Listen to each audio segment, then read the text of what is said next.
எத்தனை சாமி வந்ததையா, இது எந்தெந்த சாமி தந்ததையா, எத்தனை பாட்ட சொன்னதையா,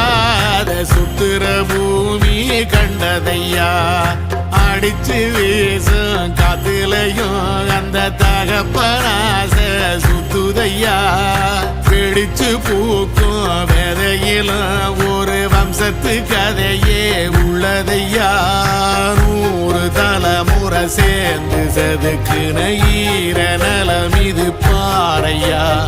வாழும் வரையிலும் நீயும் விதைக்கிற கடமை இருக்கு கேளையா, கோடி விளக்காயேந்தி கிடந்த வீடும் இருண்டது ஏனையா, மாட விளக்கா நீயும் வரத்தான் வீடும் ஏங்கி நிக்குதையா.